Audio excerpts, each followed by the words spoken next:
The Pit and the Pendulum by Edgar Allan Poe. Read by David Horowitz.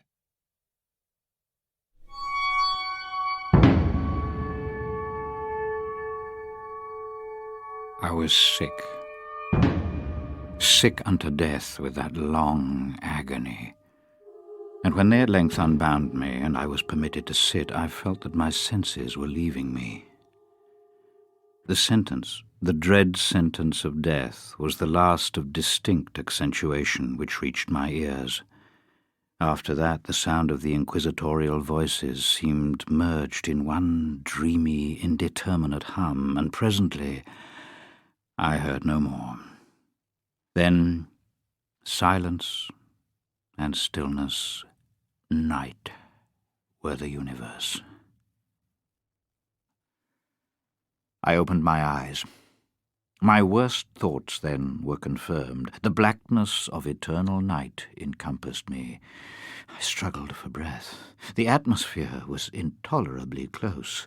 I started to my feet, trembling convulsively in every fibre. I thrust my arms wildly above and around me. My outstretched hands at length encountered a wall, smooth and cold. I followed it up to ascertain the dimensions of my dungeon.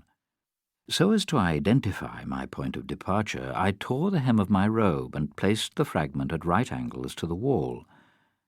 In groping my way around the prison, I could not fail to encounter this rag upon completing the circuit. So, at least, I thought. But I had not counted upon the extent of the dungeon, or upon my own weakness. When I stumbled and fell, my fatigue induced me to remain prostrate, and sleep overtook me.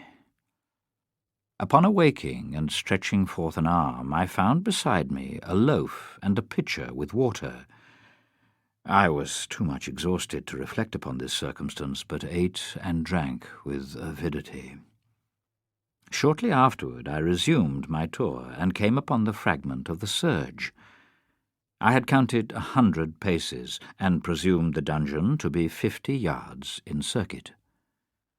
I had advanced some 12 paces when the remnant of the torn robe became entangled between my legs. I stepped on it and fell violently on my face. In the confusion attending my fall, I did not immediately apprehend a startling circumstance. It was this. My chin rested upon the floor of the prison, but my lips and the upper portion of my head touched nothing. I put forward my arm and shuddered to find that I had fallen at the very brink of a pit. Groping about the masonry, I succeeded in dislodging a fragment and let it fall into the abyss. For many seconds I hearkened to its reverberations as it dashed against the sides of the chasm. At length there was a sullen plunge into water. At the same moment there came a sound resembling the quick opening and as rapid closing of a door overhead, while a faint gleam of light flashed suddenly through the gloom and as suddenly faded away. I saw clearly the doom which had been prepared for me, and congratulated myself upon the timely accident by which I had escaped. Another step before my fall, and the world had seen me no more. Shaking in every limb, I groped my way back to the wall, resolving there to perish rather than risk the terrors of the well. Agitation of spirit kept me awake, but at length I again slumbered. Upon arousing, I found by my side, as before, a loaf and a pitcher of water. A burning thirst consumed me, and I emptied the vessel at a draught. It must have been drugged, for I became irresistibly drowsy. A deep sleep fell upon me. How long it lasted I know not, but when I unclosed my eyes, the objects around me were visible. By a wild, sulphurous lustre, the origin of which I could not determine, I was enabled to see the extent and aspect of the prison. In its size I had been mistaken. The whole circuit of its walls did not exceed 25 yards. The general shape was square. What I had taken for masonry seemed now to be iron in huge plates. The figures of fiends in aspects of menace overspread and disfigured the walls. I noticed the floor, too, which was of stone. In the centre yawned the circular pit from whose jaws I had escaped. All this I saw indistinctly and by much effort, for I now lay upon my back on a low framework of wood. To this I was securely bound by a long strap resembling a surcingle. It passed in many convolutions about my body, leaving at liberty only my head and my left arm, to such extent that I could supply myself with meat from an earthen dish which lay by my side on the floor. Looking upward, I surveyed the ceiling. In one of its panels, a very singular figure riveted my attention. It was the painted figure of Time, as he is commonly represented, save that in lieu of a scythe he held a huge pendulum. While I gazed directly upward at it, for its position was immediately over my own, I fancied that I saw it in motion. In an instant afterward the fancy was confirmed. Its sweep was brief and slow. It might have been half an hour before I again cast my eyes upward. What I then saw confounded and amazed me. The sweep of the pendulum had increased by nearly a yard, and its velocity was much greater. I now observed with horror that its nether extremity was formed of a crescent of glittering steel about a foot in length from horn to horn, the under edge as keen as that of a razor, and the whole hissed as it swung through the air.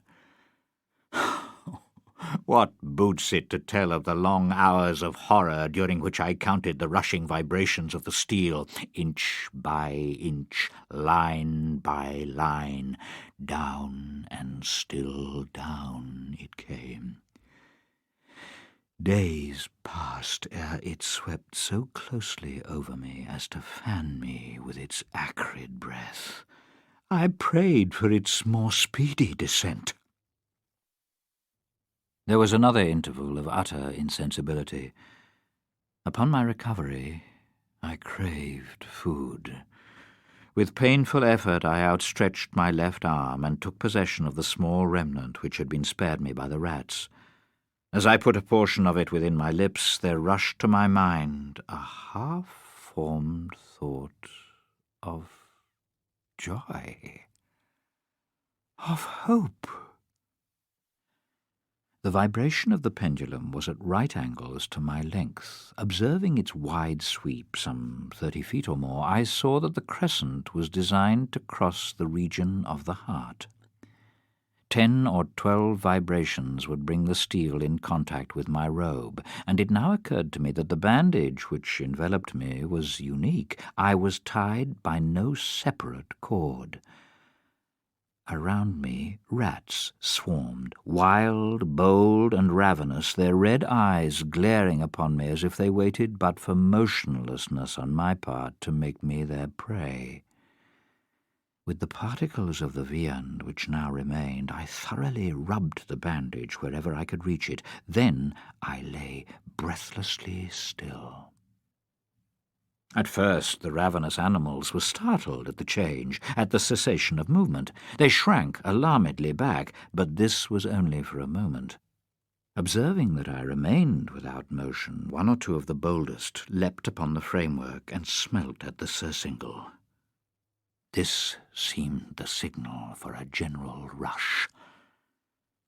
They clung to the wood, they overran it, and leapt in hundreds upon my person. They writhed upon my throat, their cold lips sought my own.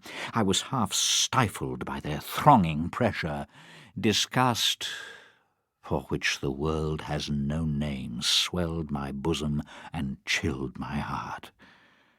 Yet 1 minute, and I perceived the loosening of the bandage.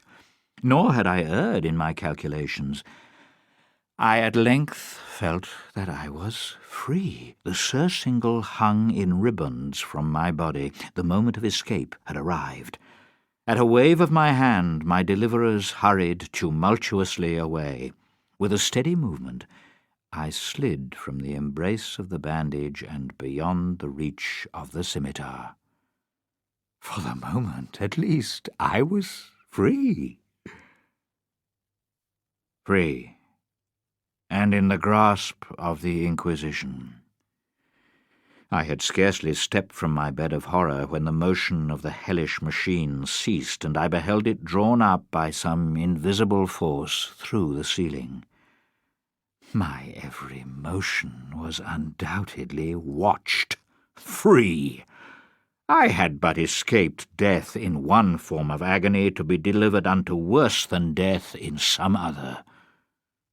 With that thought I rolled my eyes nervously around the barriers of iron that hemmed me in.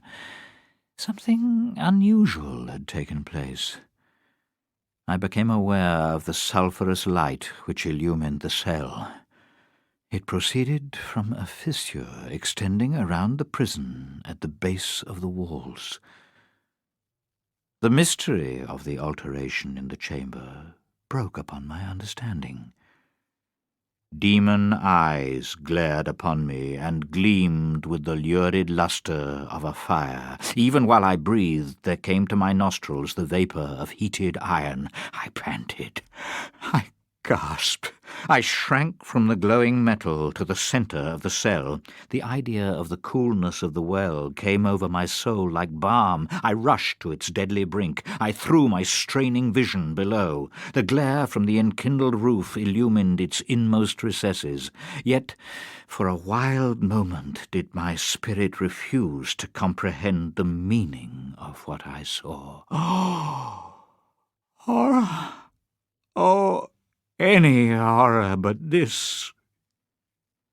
The heat rapidly increased, and once again I looked up. The room had been square. I saw that 2 of its iron angles were now acute, 2 consequently obtuse.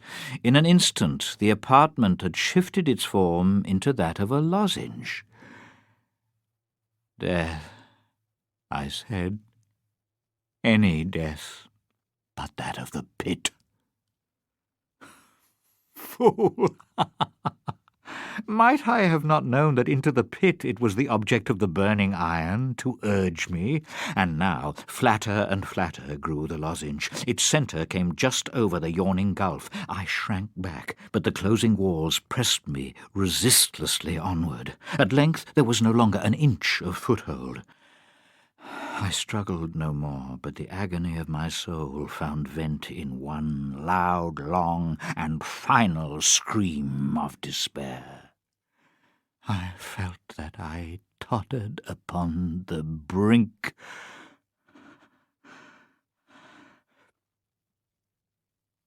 There was a discordant hum of human voices. The fiery walls rushed back. An outstretched arm caught my own as I fell fainting into the abyss. It was that of General Lasalle. The French army had entered Toledo. The Inquisition was in the hands of its enemies.